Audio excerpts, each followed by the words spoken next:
Two legendary warriors standing face to face in what would become one of the most talked about confrontations in combat sports history. The tension was so thick you could cut it with a samurai sword.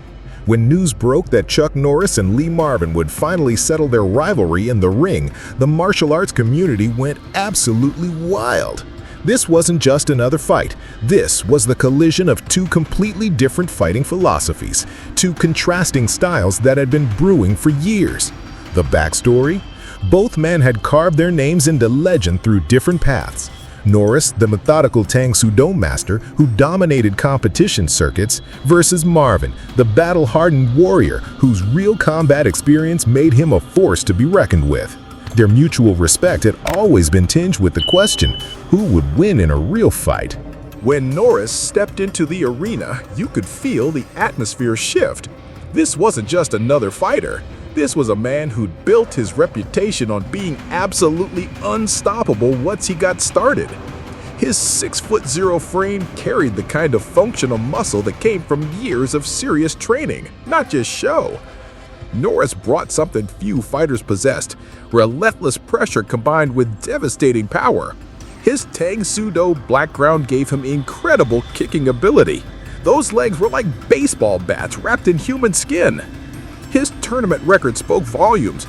Multiple world championships across different organizations with a fighting style that simply overwhelmed opponents through sheer determination. The man's conditioning was legendary.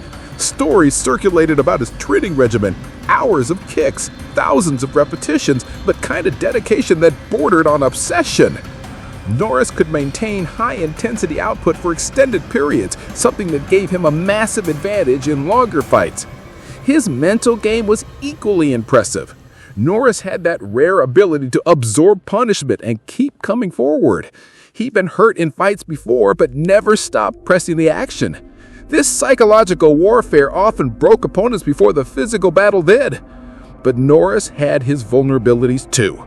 His aggressive style sometimes left him open to counterattacks. Against craftier opponents, his forward pressure approach became predictable. His kicks, while powerful, required commitment, and commitment creates windows of opportunity for the right opponent. Marvin entered the arena like a battle-tested veteran returning to familiar territory. At 6'2" with a lean, weathered frame, he represented something entirely different from the typical martial artist. This was a man forged by real combat experience, someone who'd learned fighting not in dojos, but in life or death situations. His strengths were absolutely terrifying to face. Marvin's boxing background was solid, but what made him dangerous was his unpredictability. He'd throw techniques from angles most fighters never considered.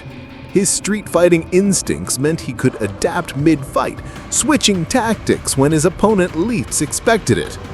The man's pain tolerance was legendary. Years of hard living and real confrontations had given him an almost supernatural ability to absorb punishment. He'd been in situations where losing meant more than just a defeat. It meant serious consequences. This experience created a mental toughness that few tournament fighters could match. Marvin's unorthodox style was his greatest weapon. He'd mix boxing with dirty tactics, grappling with striking, creating a chaotic fighting environment where traditional martial arts sometimes fell short. His ring psychology was masterful. He could get inside opponents' heads with intimidation and mind games. However, Marvin's weaknesses were equally significant. His unorthodox approach, while unpredictable, sometimes lacked the technical precision needed against elite martial artists. His conditioning, while tough, wasn't built for extended high-intensity combat like tournament fighters.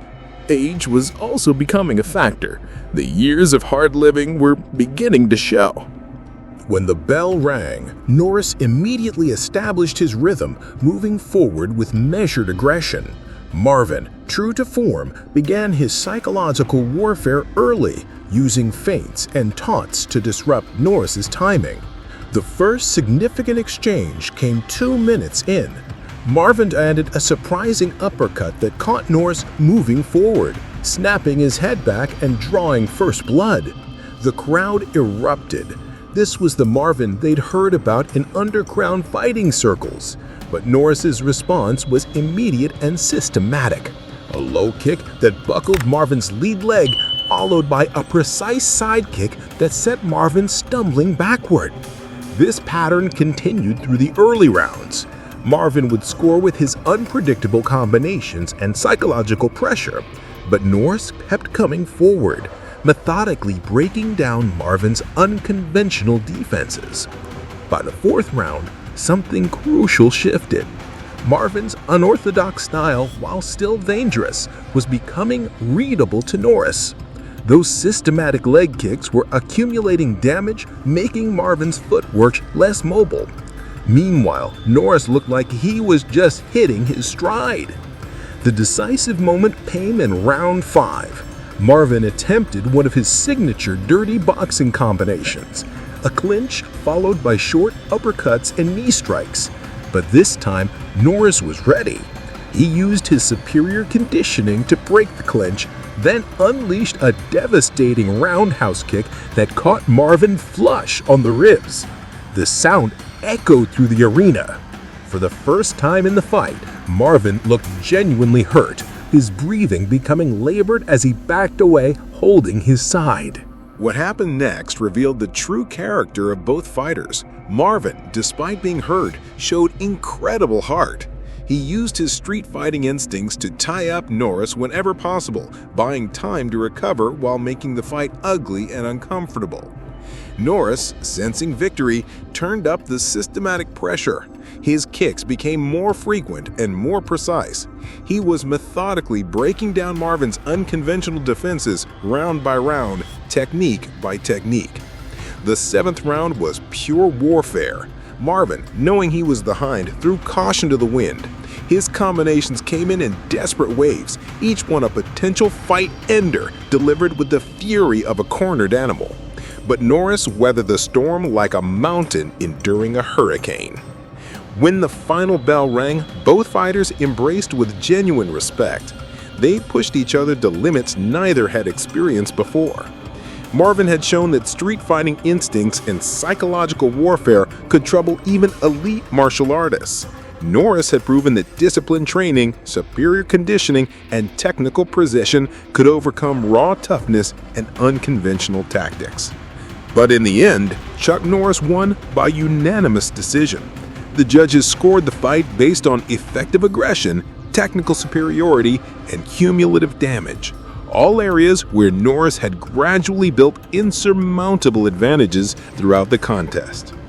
Norris won because he imposed his systematic approach on what could have been a chaotic brawl. While Marvin had moments of brilliance and showed incredible heart, Norris controlled the overall pace and technical direction of the battle. His conditioning allowed him to maintain intensity, while Marvin's unorthodox style became less effective as fatigue set in. Most importantly, Norris's martial arts training proved superior to street fighting experience in a controlled environment.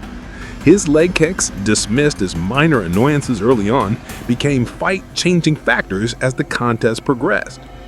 This fight became legendary not because it was one-sided, but because it showcased the eternal question: does systematic training beat real-world experience?